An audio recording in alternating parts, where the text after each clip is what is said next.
After 30 years alone in the Syrian desert, Symeon of Emesa walked into a city dragging a dead dog behind him, and let everyone in it believe he had lost his mind.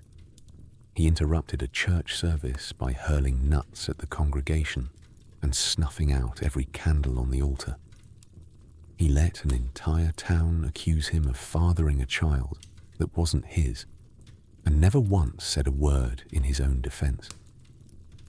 He ran through the streets in the middle of an earthquake, striking the city's pillars with a horsewhip, and not one of them fell. He would spend years being mocked, beaten, and nearly killed by the very people he had come to save. Then he would die, utterly alone, his body left under a pile of branches, until two strangers stumbled across it days later. The city called him a madman. It took his death to find out he had been a saint. This isn't a story about a man who lost his mind.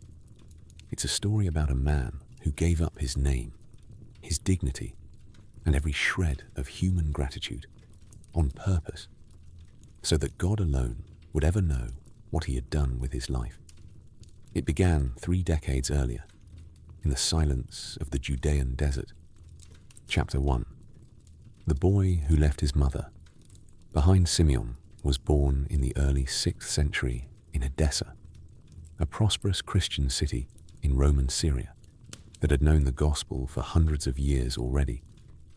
He grew up an only son, raised for the most part by his mother alone, watchful, devoted, and quietly building the rest of her life around him. He could have inherited her house, married, and lived out an unremarkable life within Edessa's walls. Instead, at 20 years old, he met a young man named John, and the two of them became something rarer than friends, men who could see straight through each other's excuses. Together, they made a pilgrimage south to Jerusalem. On the road home, walking past the monasteries strung along the Jordan River, something in both of them cracked open. They asked to enter the community of Abba near the Dead Sea, and within days asked for something harder still: permission to leave even that community and live alone in the wilderness, with nothing but prayer between them and the sand. Symeon's mother received the news the way mothers usually do, as an abandonment dressed up as devotion. He would not see her again. Years later, word reached him in the desert that she had died. He did not go to bury her. He stayed in the wilderness and told himself this was what faithfulness cost.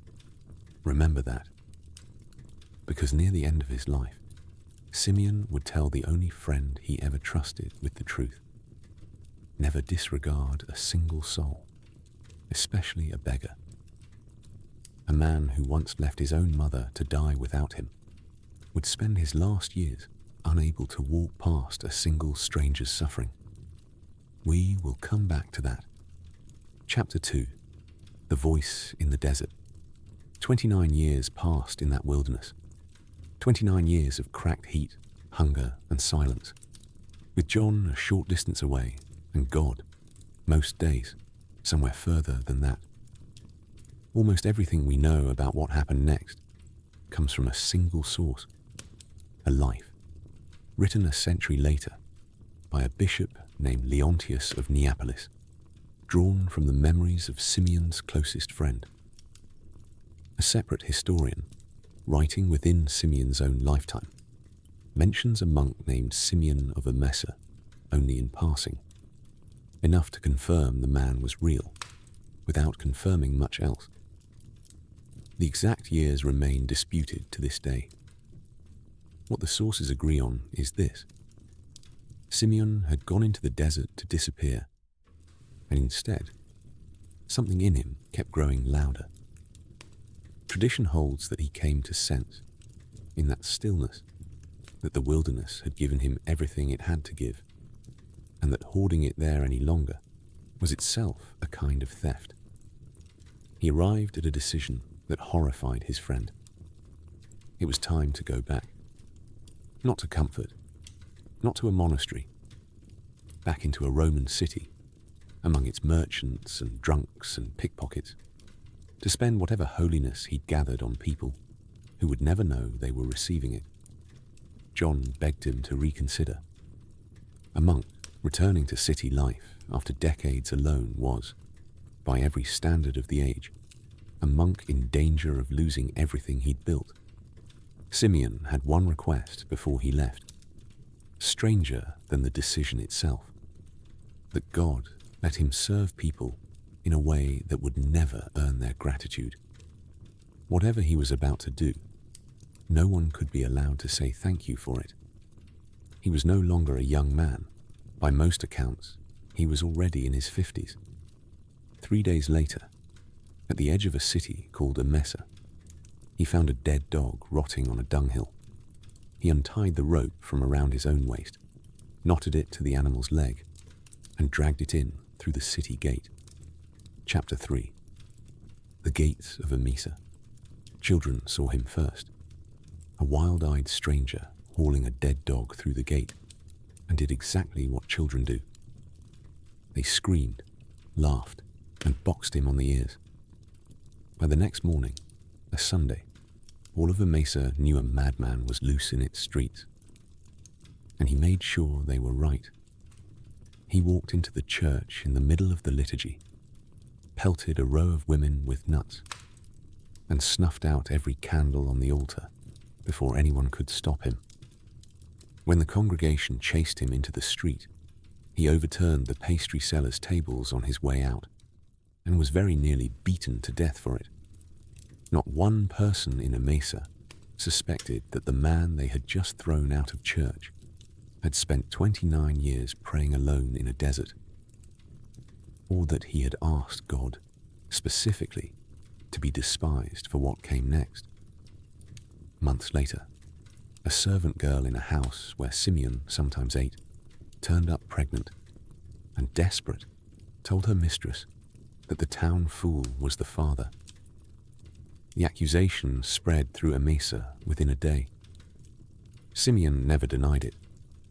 He only laughed and told the woman she'd soon have a little namesake of her own.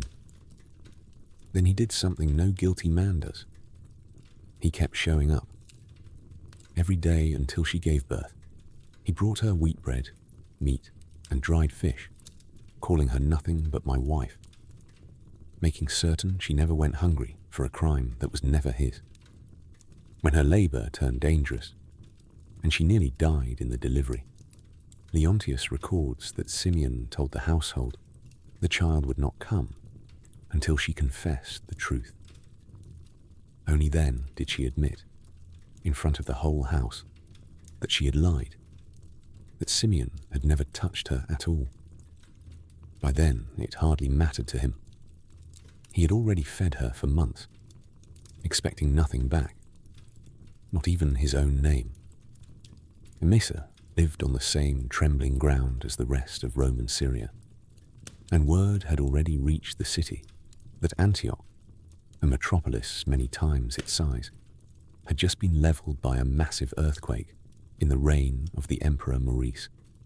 When the tremors reached Emesa itself, Symeon ran through the streets with a horsewhip, striking the columns of its buildings one after another, and shouting at each of them, "Your master says, remain standing."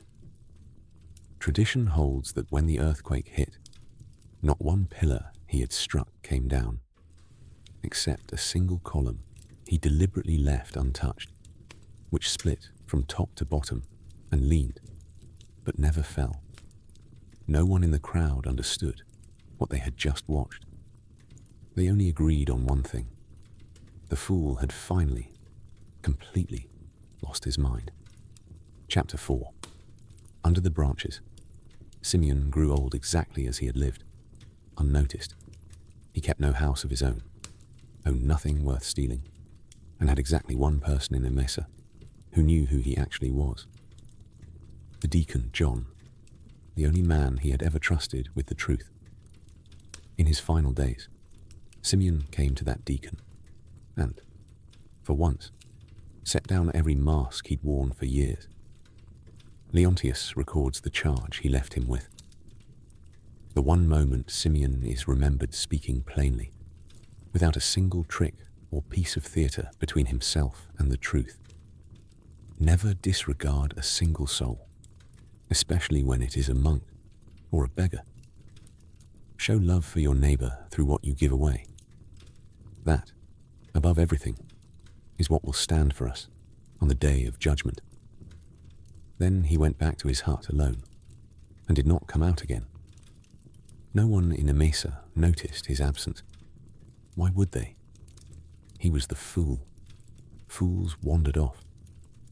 It was two charcoal gatherers, working the edge of town days later, who found his body lying among a pile of dead branches, already half buried, as if he had simply been left there with the rest of the town's refuse. There was no procession waiting to receive him, no crowd of mourners who had loved him openly. The city's poor, the only people who had ever really kept his company, carried him out themselves and buried him in the plot of ground reserved for the homeless and the unclaimed. It was only standing over that grave that Deacon John finally told Emesa what he had been keeping quiet for years, that the man they had mocked, struck, and chased through the streets had spent 30 years in the desert before he ever set foot inside their walls, that every humiliating, indecent, insane thing he'd done had been chosen on purpose so that no one would ever fall at his feet for it.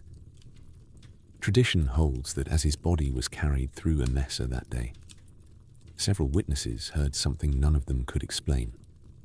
An unseen choir singing over him, as if heaven had finally been given permission to say thank you. Chapter 5. The full revealed word of what Deacon John revealed spread through Emesa faster, in some ways, than the mockery ever had. People began recalling, one at a time, the things that had never quite made sense until now. The earthquake that spared every column he'd struck, the girl and her child he had fed without ever asking for his name back, the healings no doctor in the city could explain.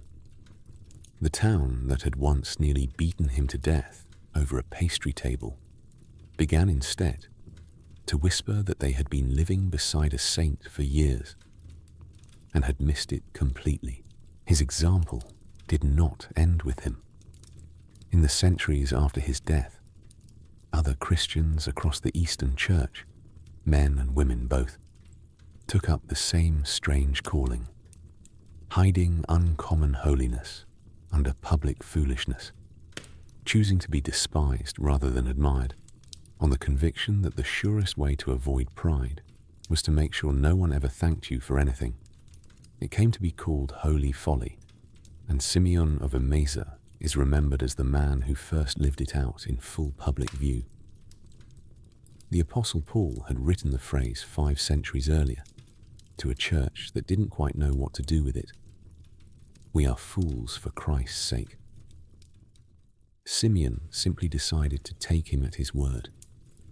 He is remembered today on the calendars of both the Eastern and Western Church, on the 21st of July, a man whose entire ministry depended on nobody finding out about it until it was over. Maybe no one has ever thanked you for the good you do quietly, the patience nobody saw, the mercy you never mentioned to a soul. Symeon would tell you that isn't a wasted life. It might be the only kind God ever asked for. History forgot them, but they were faithful, and now it's our turn to remember. Subscribe to Forgotten Heroes of Faith.